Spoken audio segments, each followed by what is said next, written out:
Perfect. Welcome to Tuesday Talks. I'm Darleen and I'm speaking to Kyle from Soul Gazing Photography. Now, beautiful Kyle has written a book called Decide Your Destiny, and it's more than just pretty words. They are the foundation of a philosophy that has seen Kyle through multiple phoenix rising moments in his life.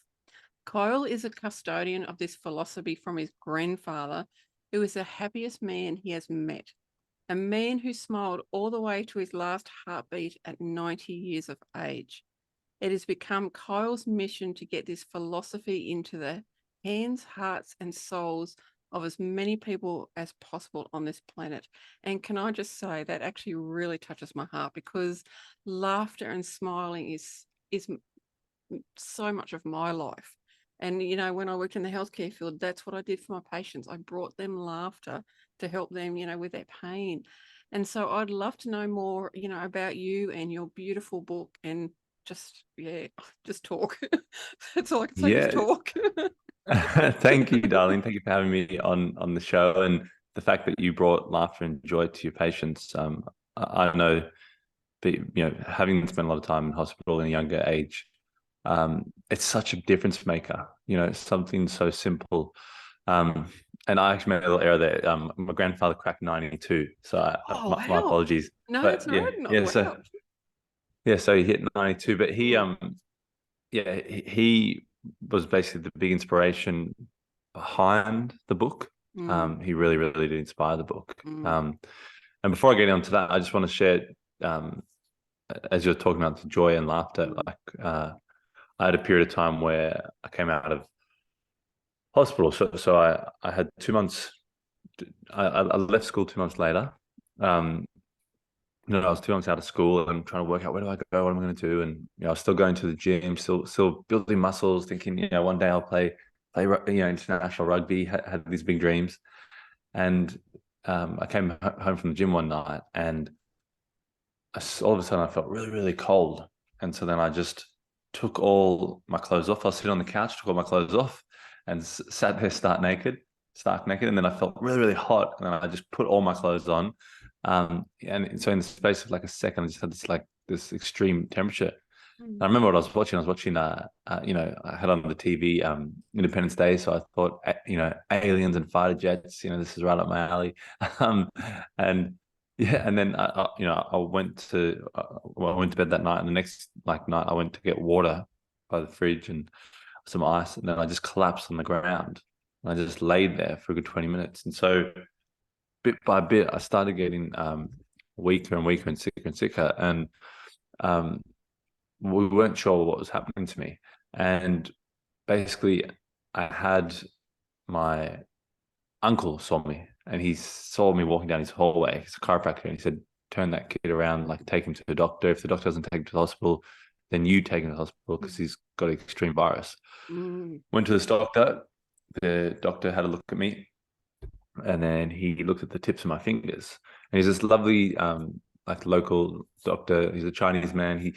He gave me a book when I was younger, through my teenage years when I was struggling, titled Hope, and it had all these beautiful landscapes. So he was more than just a doctor. Like, he was like a real, like a caring, like soul. And so he looked at my tips of my fingers, and he said, "Look at these. You see these red dots?" I said, "Yep."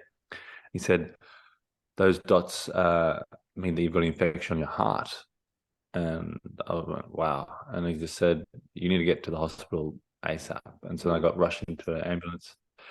And then I was waiting there, and I just said to the family, "Oh, I can't go to the toilet. I can't, I'm trying to go to the toilet, but I can't." Mm. And the nurse came over and looked at my paperwork and said, "What the hell? You're supposed to be right through to ICU. You're supposed to have surgery, like, supposed to go through into a coma right now. And, the reason you can't excrete is because your organs are shutting down." Mm. And so then they took me right through, and the doctor said, "Oh, we're going to put a pipe down your throat, and you're going to go to sleep now." And so I went, and you're so out of it, you're so sick. And I just went, "Oh, okay." And, and then I found myself in an induced coma. And 2 months before that, my grandfather, he actually was sitting on the couch with him. And, it was 2 months until I finished school and had to kind of work out what I was going to do. And he just, he was an architect, so he designed his beautiful house. And he turned to me and he just said 3 words, and we weren't talking about anything. And he just said, "Decide your destiny." And I said, Mm, "What?" He said, "Decide your destiny." I said, "What are you saying, Clivey?" He said, "Make sure whatever you do in your life that you decide your destiny." mm, And so that he was the real inspiration. And I went on and I had like major health challenges, and my life was totally changed. I was 95 kilos of pure muscle, and 3 weeks into the hospital, I went down to 77 kilograms, and so I had this huge challenge, and then it wasn't like you know, oh, once you walk out the doors, it's done. It's like, when it's major organs and things like that, it's a life challenge. mm, Like it's a life shift, and so a big part of that for me was, well, how do I manage this mentally? I go into the cardiologist, and I'm the youngest guy there, and everyone's over 80, and they're all looking at me like, who's this? Like, what's going on here? You know, mm, and you go in, and then you find out more information, and this information, and that information. We'll never be able to take this out or do that, and you just like the penny just keeps dropping. You just keep. yeah. And you leave there, and then you're tearing up, and you're driving, having to drive to work, and it requires a lot of mental fortitude. And I think basically what happened was my grandfather passed away in 2019. So I went over to Sydney. I held his hand right up until the moment. I looked after him right up until the very end. And I came back to Perth, and I was sitting on my bed, and my grandparents raised me. So they were really pivotal in my life. Mm, From the age of 14, when I know where to go, they raised me. So, and it was a pretty big loss. Like it took me quite a while to actually get through. And then I realized, well, this man was basically like a father to me, and it's like losing a father, And so, and then I was on my bed, and I just was in this deep prayer, and I just said, God, ether, energy source, mm, um, please help me get on path. I don't want to bumble around anymore. I don't want to, just like make mistakes for the next 20 years and go here, there. I just want to get on path and do the good work that you sent me here to do, to fulfill the mission that you sent me here to fulfill. And all of a sudden, this book came out of, and my eyes were closed. This book came out of like the left field, and I was like, okay, that's a bit strange. And then I had on the title, "Decide Your Destiny," and I hadn't heard those words for 7 years. They went in one ear, went out the other. I had all these health challenges and this mm, different sort of life experience, and then it came back to me. Um, and then I heard this like voice in my ear, and it was like, "Tell your story." And I was like, okay, like this is really weird. mm, What a strange experience. And then so that's when I started writing the book. And then started to 2021, I did like a Decided Destiny Daily Dose. So I did a short 5-minute video on that topic, deciding your destiny. So, and that's really where it came out of. And then I really worked out like, my main business is photography, mm, and I love what I do, and I really do help lots of business owners who are trying to articulate their message visually mm, and tell their story, and then have people connect to them and their brand and their product and their solution and how they help people. So I really really enjoy what I do there. And when Decide Your Destiny came about, it was like, wow, okay, I want to help people at a new level, at a different level. I want to see what I can create here, and mm, create an online community, and so that all that kind of came through that moment of prayer, really. mm. Um, and that moment, my grandfather whispered those words into my ears. Wow. That's just wow. There's not much I can say to that, but I do want to really acknowledge, what actually happened, because for those that are not aware, because I've actually worked in ICU, so I'm aware, So for those that are not aware, what you've been through is huge. And now to look at you, like that is something that really needs to be acknowledged, because it's so powerful what you've actually done. You've gone through all that. You've worked through so much beautiful mindset that would have come out of that. Because some people may not be aware that there is actually what's called an ICU syndrome. And because, especially in an induced coma, you don't get all the light and everything that you normally get. So you can get a syndrome.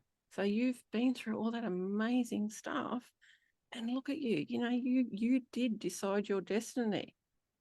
And that's, Thank you. I really want to acknowledge that, because that is, that is really profound, to go through all that, and then to lose your father, as you said, he was like your father, and to do that, and now to write a book. Wow. Like,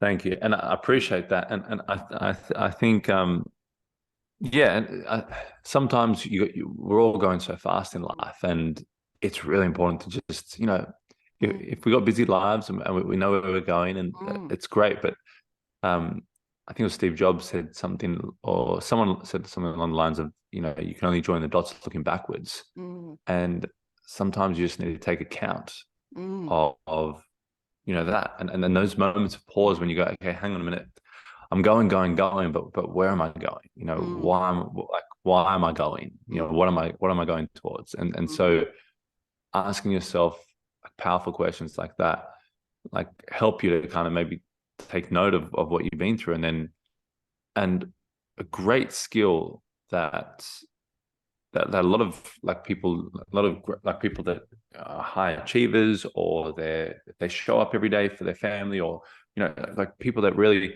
shine their bright light on this earth, is remembering the struggle, remembering the challenge, remembering I mean, you think about one person that probably everyone will know, Dwayne Johnson, The Rock. mm, Like, he called his media company $7 Media, because it was that time he was driving down, I think it was Alligator um, Terrace or whatever it was. He was driving through Florida, and he had he looked in his pocket and he only had $7. mm, So he called these companies that, just to remind himself of those times, and sometimes, like, I'll be brush my teeth or something in the bathroom, and I'll see scars, and these scars kind of remind me, and it's pretty good now, like, having that visual representation.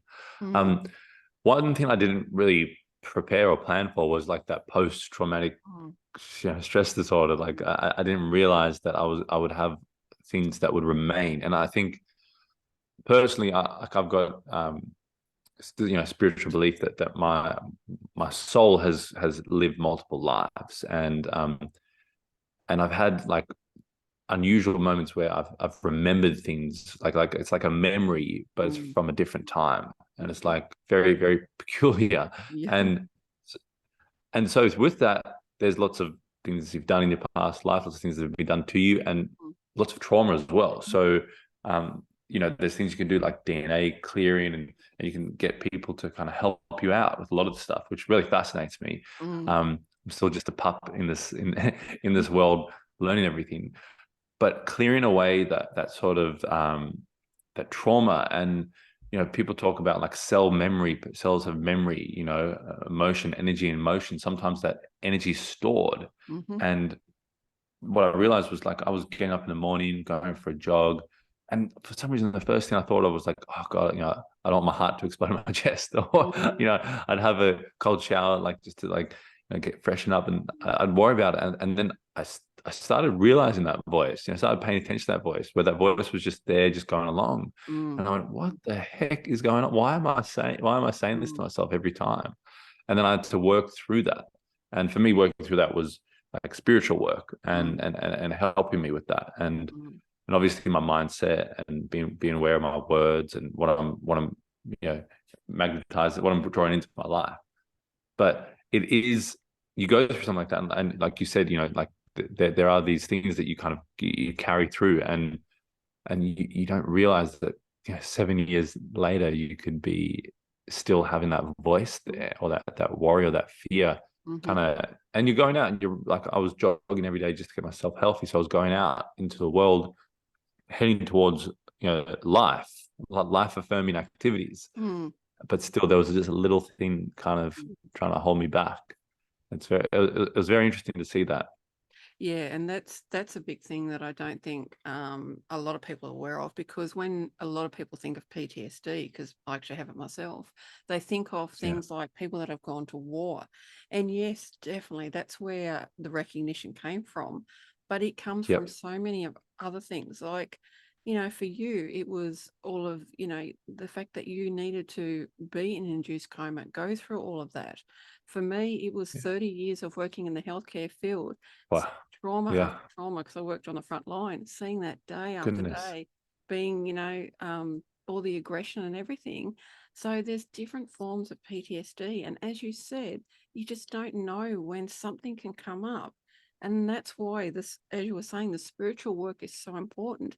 And I don't care what kind of Yeah. spiritual work you do. It doesn't matter if, you know, it's religion, or for me, it's many other things. Like the ocean is spiritual for me. Like I have to be in the Yeah. ocean. Like that is Yeah. so spiritual for me. My paintings, I'm now 100%. actually an artist. And that's why when you said about visual, Yeah. I'm like, I totally get that. And so, you know, Yeah. so if anyone watching this feels that they, you know, they may be going through this, go and seek help. There is nothing wrong with seeking help. Like I've got a beautiful psychologist and I've got all the Yeah. spiritual stuff. I've got friends and everything. So yeah, I really want to, you know, recognize what you've just said. Amen. And I just say that that help factor is so important. And Mm, I've gotten to a point where I now realize how I created the sickness. You know, I mm, went through a lot of trauma younger, and I really held everything down. And I mm, had a very poor belief that men weren't meant to cry, or men weren't meant to share, or men weren't. And so there was no release valve. I mm, was just holding the pain down, the pressure, and the things that happened, and all. I was just compressing, compressing, mm, compressing.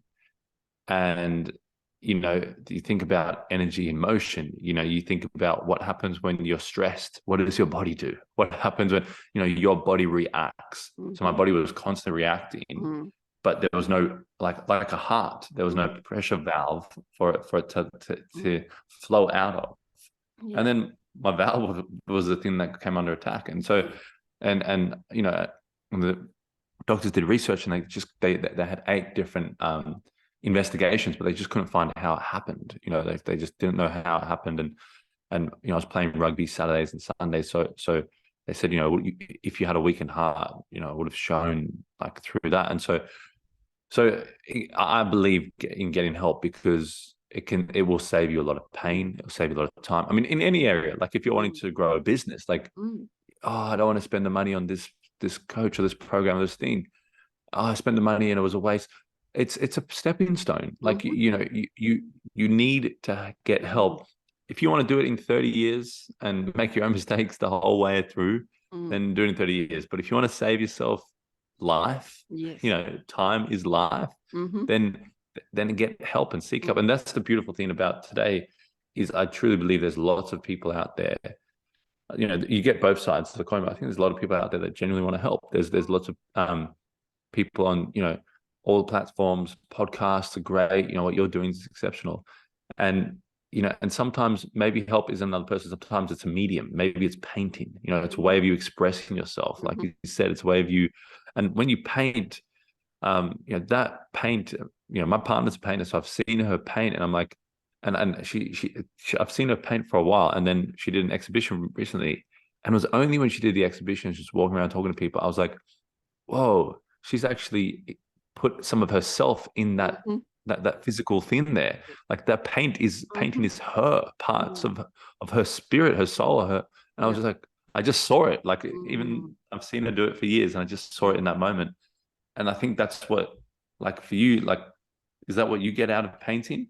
It is, and I'm an abstract artist, so I do an acrylic Yeah, pouring technique, and there's lots of different acrylic pouring techniques, and I love it. And it is like that's one thing that's really helped my mindset, because I've had anxiety, depression, as well as suicidal thoughts, and that is yeah, what has really helped me, because right in that moment there is nothing else but that canvas and that paint.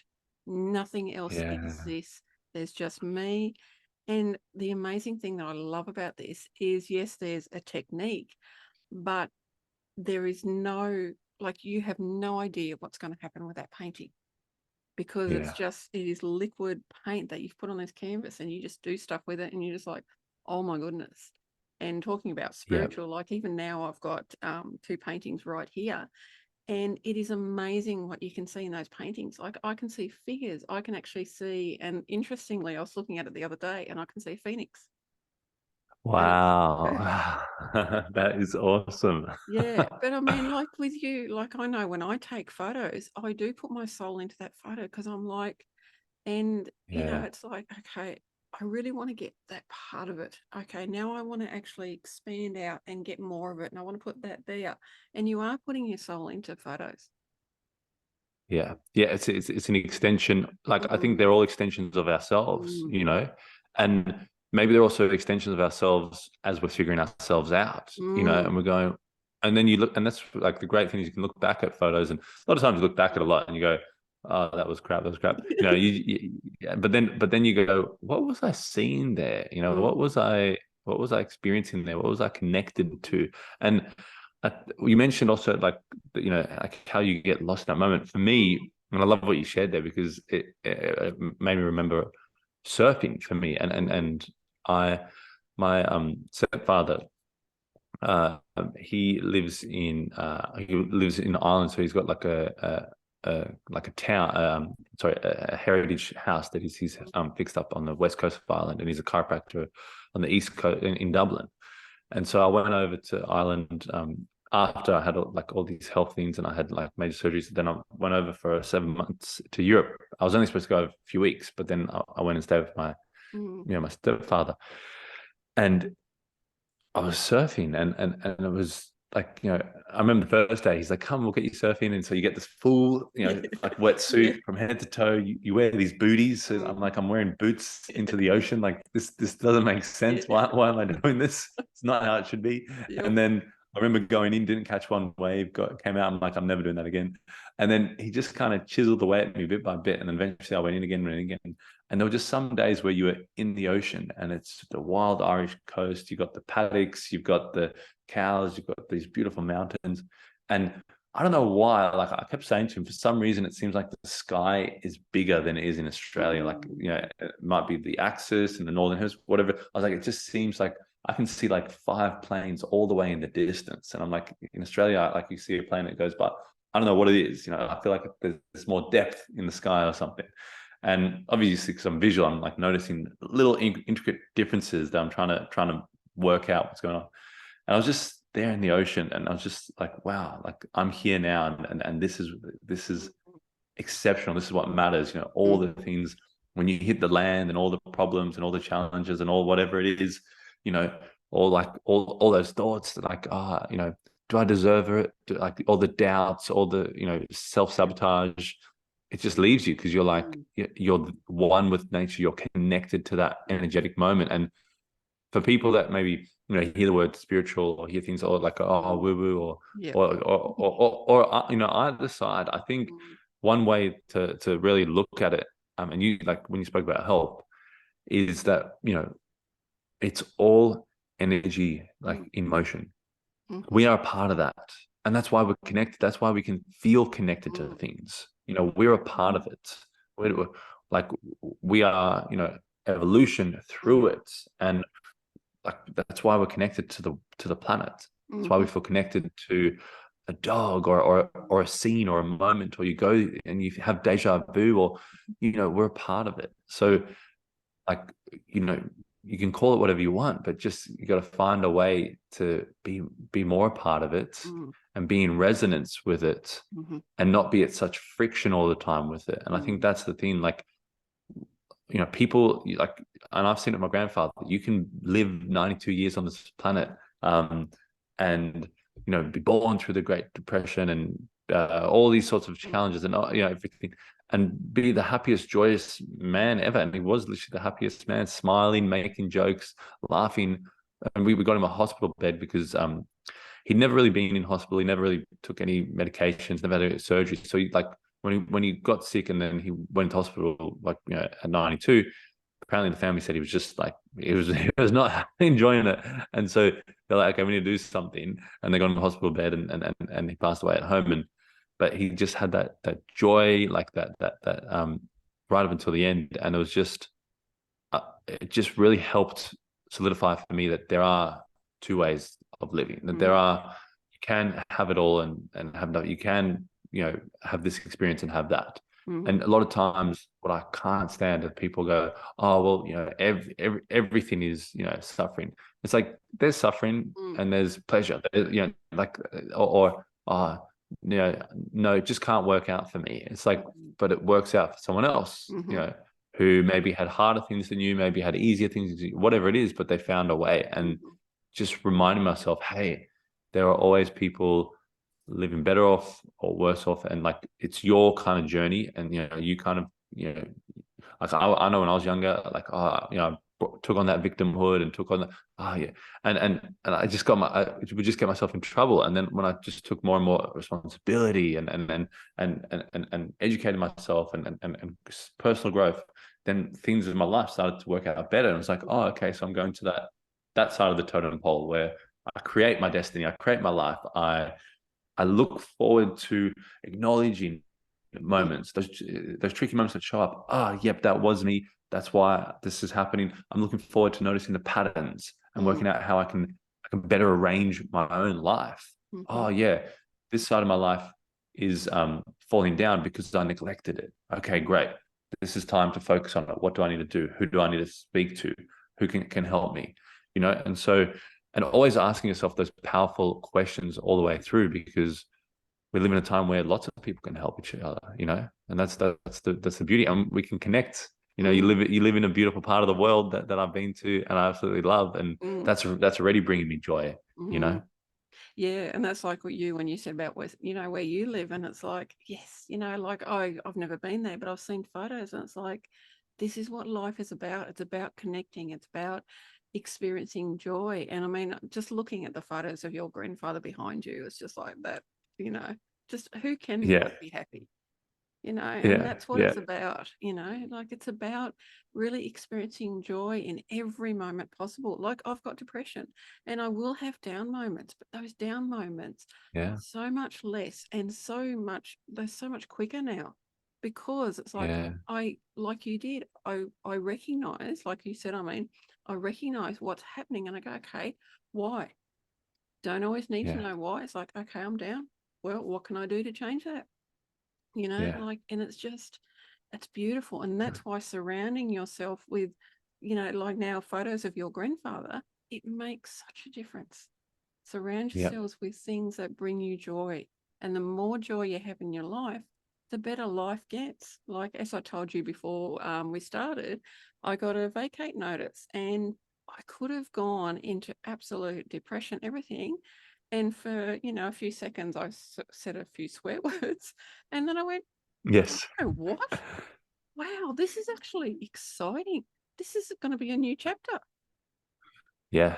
And look, what you're saying, bang on. It's the same thing for me. Like, like we go through those moments, and I don't want people to think like, oh, Photoshopped edits, everything's, just no, like life is life. Like we said, it's got those sides. And I think it's how you traverse, and what you're saying now, how you're traversing it, like literally how you're dealing with these challenges. And I'll tell you, if you're going into battle, you want to be with the person like yourself who just handle it that way. This happened. Okay, great. Where do we go from here? And it's not that you're like, oh, I'm neglecting the reality of this and I'm not diving deep into the layers of all the challenge. It's like, no, I'm being aware of my decisions. And when I take control over my own life and my actions and my responsibility, then I get to start to play with life. Okay, wow, this is going to be a new adventure. And look at that total shift, because you see it all the time. And the more responsibility you take over your own life, the more you call your own self out. Like, and I think the most ethically responsible people are the people that they will be calling for a long time as they're growing. They're calling themselves out, and still today, they're going, I can do better than that. I could have done better than this. I could have, and I'll call myself out. And I've got a lovely group of people that like in my life and I've got relationships with people that can call me out, and I'll say to them, look, listen, I can take it. Like, there's probably, besides disrespecting my family and genuinely disrespecting me, like there's probably nothing you can say to me that like would offend me. I'm very strong-minded, so you might say something that you believe in, and I might go, oh, I don't really see that, but I'll think about it for a second and I'll move on. But I think that kind of, once you raise that responsibility, you start seeing the world, and it's like, oh my gosh, like it's kind of like you're peeping through the matrix and you're going, wow, so many people, unfortunately, live in a victimhood state, live in the world is happening to me. I'm at an effect of the world. And I look, I understand that. I could have done that. I could have said, okay, why were the first 14 years of my life, that crap, all this sort of stuff. Why did I?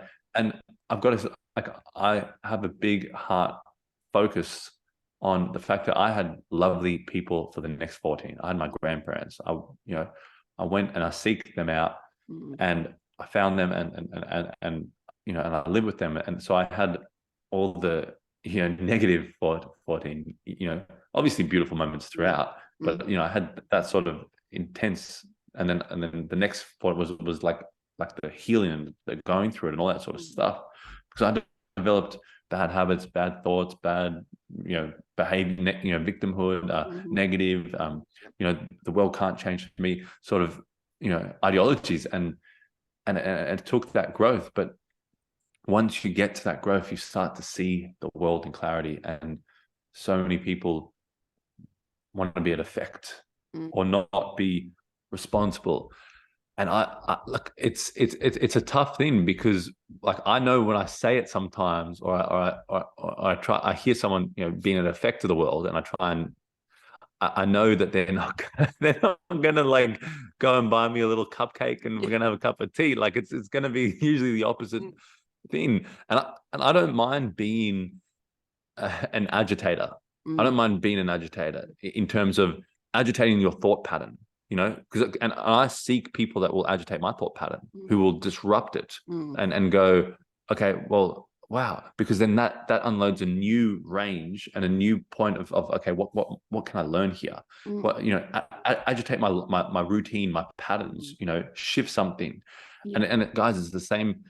I'm sure lots of people know this, but it's the same for your behavior. It's same for your mental pathways. And you just think about your feedback loops and the links and the connections in your brain and how they work. You're going to have to do a lot to disrupt them. And it's not necessarily going to be easy work, but it's going to be worth it, because then you like wake up and you realize, hang on a minute, like how selfish of me to just, and I'm talking about myself here, to just bumble around being a victim, woe is me, all these things happen to me, when I could be actually going, hey, this is an inspirational story. My grandparents came in, I survived this. Maybe I can go out and help people. Maybe I can be there for someone that doesn't have grandparents, people that didn't have those people at that point in their life. And that's what it was for me. It was changing the narrative.